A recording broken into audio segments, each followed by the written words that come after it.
Hi everyone. Apologies in advance if there's any building noise. I've been waiting for them to stop and I think it calmed down now, but you never know. So, before we start with today's illustration, I quickly wanted to share something.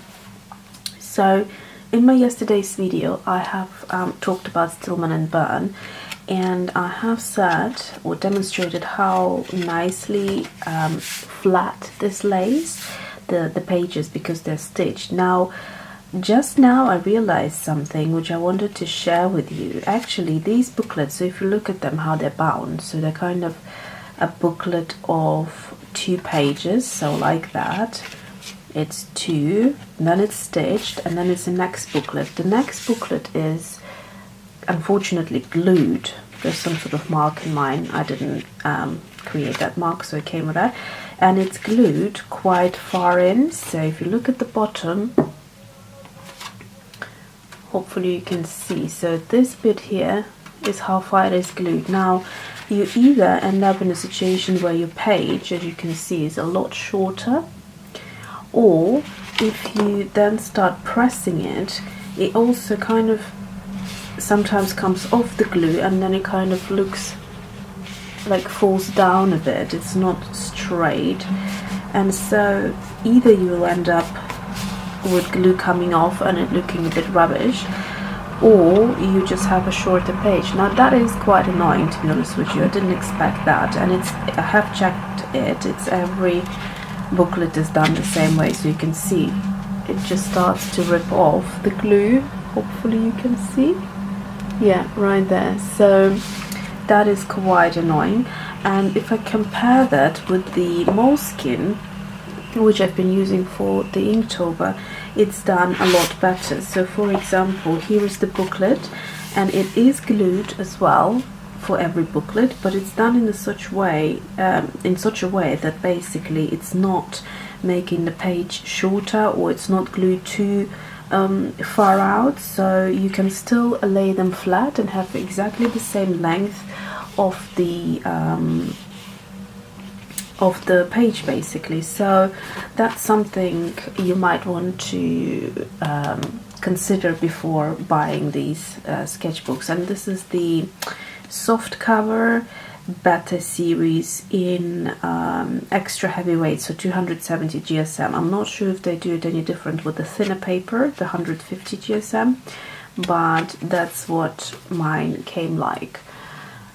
Okay, so back to this. Now, so today is day 26, it's Thursday, and officially I think it is 6 days left of the challenge, which is just under a week.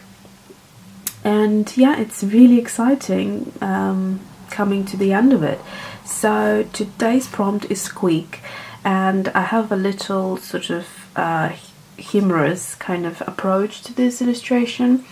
And I have had an attempt once, and I will try to recreate it today. So let's go ahead.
So I have done the illustration, and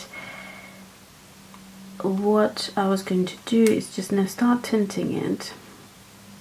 So pulling out the ink in places, and obviously the idea behind this illustration is to make her kind of squeak and produce this very high-pitched noise.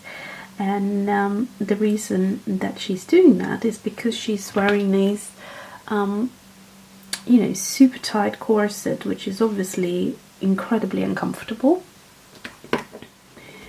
And so that's the idea, really. So I'm just creating a bit of a shadow here and there. Also, she's wearing this super kind of like a heavy and big statement earring. I do like to add that to my fashion illustration, some sort of earring feature or something that's quite strong in a way. So that's what I'm doing right here. I'm thinking I should start using Q-tips for correcting things, because tissue sometimes doesn't get into the little area that I need to get into. So I'm just going to get the Dr. P.H. Martin's concentrated watercolors. Been really loving this type of watercolor throughout Inktober. I got really familiar with it and how it works, and yeah, it's been super fun to learn new things. So also, once it's set with a heat gun, it kind of goes to that cool toned grey, and when it's wet it kind of has a pinky look. So that's it. I'm also going to, yeah, that's enough. And then I'm going to now move on to her makeup, and I'm kind of hung up on this Dr. P.H. Martin's, like I said, but I have ordered a few Schminke colors, watercolors, Schminke Horden half pans, a very pretty pink. So I'm kind of looking forward to, once the Inktober is done, to go back to watercolors.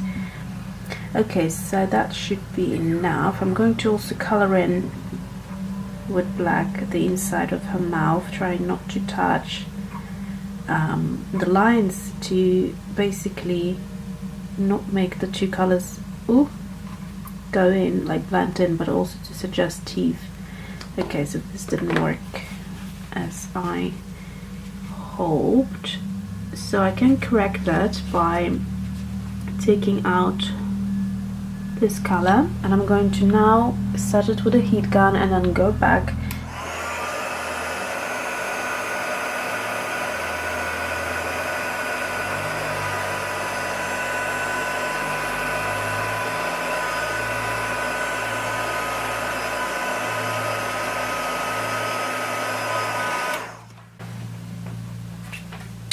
So as you can see, like I said to you, this color, once it's fully dried, it kind of goes exactly the same color as the Lamy black ink, the water-soluble ink, just a regular ink that you would get if you buy cartridges. I bought quite a few, so I've got like 5 packs of these. So this is what they look like, just a regular Lamy ink, and it looks very great with fashion illustrations, I find, rather than the water resistant or the waterproof ones. So now I'm going to go in as it is dry, and I'm going to do this, and that's okay now. So with my, I think I want to go back in and create a bit more detail for this line, because it washed out too much, and I actually like it being quite a thick. I'm going to thicken it up, trimming of the dress, so that works nicely. And that is it. There is nothing else I need to add to this. Yeah, I'm really happy. You know, some of the illustrations that come out aren't my favorite ones, but this one, I definitely like her. There's something quite funny about her, you know, that sort of squeak that she's producing because she's uncomfortable and she's trying to be super fashionable and wear these like high fashion clothes and everything, which looks fantastic, but in reality completely impractical or uncomfortable. And that's what I tried to illustrate today. I hope you enjoyed it, and see you tomorrow, of course.